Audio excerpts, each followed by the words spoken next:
The mighty Byzantine Empire fades in western Anatolia, and in the east, Turkish Anatolia recuperating after the Mongol invasions. Right in the middle, an insignificant nomadic beylik made of no more than 300 families, ruled by a man named Osman. This is his, and his sons, and his grandson's story. I will be publishing these videos about Ottoman political history in chronological order in this channel every 2 weeks. Please subscribe if you like this content.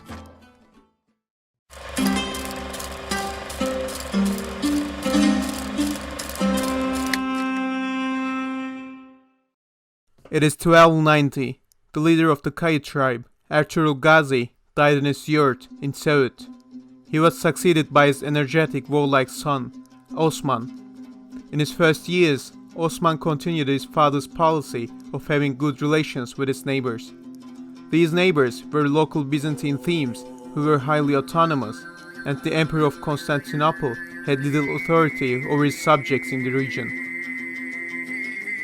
After establishing friendships with his other neighbors, Osman and his 70 men set on Belakoma, who has been the seat of a long-time Ottoman rival, Nicholas. Nicholas was informed of Osman's ambitions and ambushed his small force in a narrow forest road on the way. In the fight, Osman's men managed to drive off Nicholas's men. However, his force was broken and his nephew was slain in the battle. Thus, his first attempt of expansion was suppressed.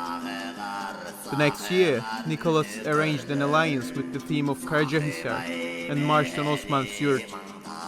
Osman mustered his tribesmen and met the Greek force. This also proved to be a hard-fought battle. Osman's brother was slain, but at the end, his forces were victorious. Greek commander Latos was killed, and brother to the theme of Karacahisar was slain in the field.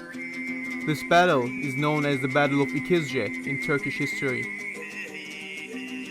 After his victory in here, Osman marched on Karacahisar. The town was captured after a siege.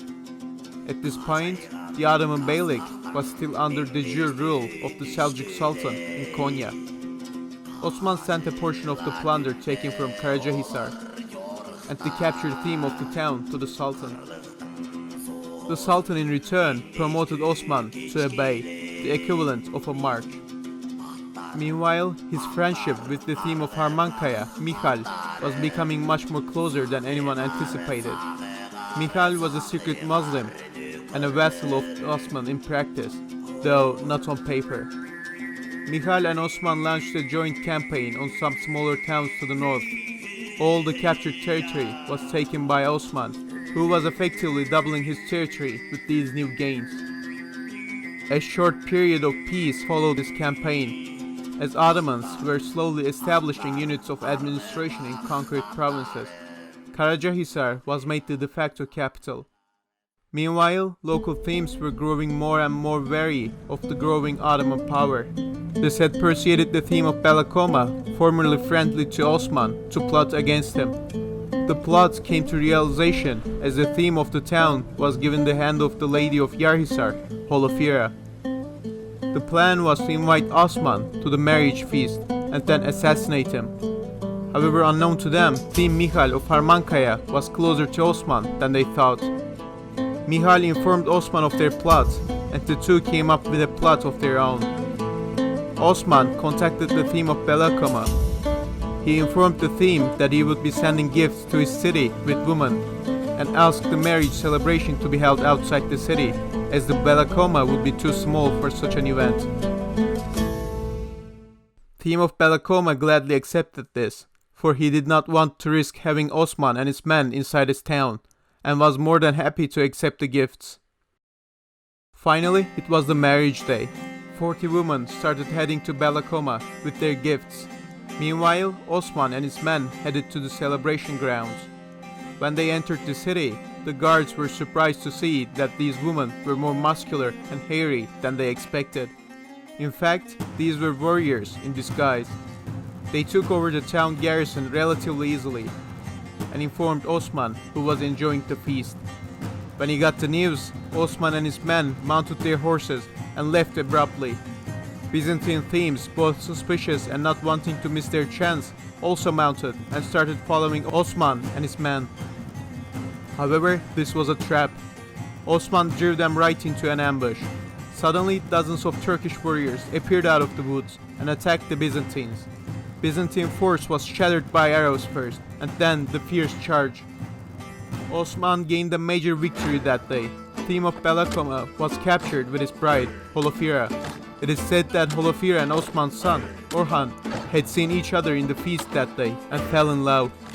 Orhan married Holofira, known as Nilüfer in Turkish sources. Holofira Hatun became the first prominent Ottoman woman, and she would go on to build many mosques and schools during her husband's reign. Following Belakoma, Osman marched on Yarhisar, whose forces were shattered in the ambush. The town fell quickly. Meanwhile, Belakoma, or Bilecik in Turkish, was made the capital. Osman appointed its religious leader, Sheikh Edebali, as the governor of the city. Following the conquest of Yarhisar, Ottoman forces marched on Anglakoma. The city was captured after a short fight, and its theme, Nicholas, was executed as a revenge for Osman's nephew. During this period, Eskişehir was also taken from the Seljuk governor of the city. As the Ottomans grew more powerful, their sovereign, Seljuks, were getting weaker. The state did not even control its capital, Konya, by 1299, and it was in an interregnum. Osman's realm was not made of only his tribe anymore. Many other Turkish tribes fleeing from anarchy in Seljuks saw opportunity in new lands in the rapidly expanding Ottoman Beylik and migrated west. This was one of the reasons why Ottomans became more prominent than their other Turkish rivals. Meanwhile, other Turkish Beyliks fought each other. Ottomans were conquering new territory and attracting religious warriors and nomadic tribesmen who were looking for plunder. Finally, in 1299, Osman ordered the preachings to be done in his name, which was a symbol of independence for Muslim monarchs. Thus, Osman was declaring his independence. Following independence, he marched north with his army and captured Yenişehir. After capturing this city, it was made the new capital. And Osman, for the first time, followed the old Turkic tradition. He divided his realm between his sons and beys. Karacahisar was given to his son Orhan, Eskişehir to his friend Turgutalp, and Belakoma to his wife and younger son, Alaaddin. Osman Gazi was a simple but fair man.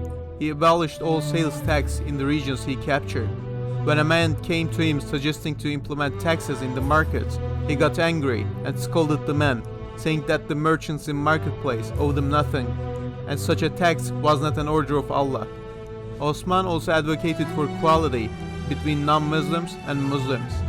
As the year 1301 ends, Emperor of Constantinople was finally starting to worry about Ottoman state.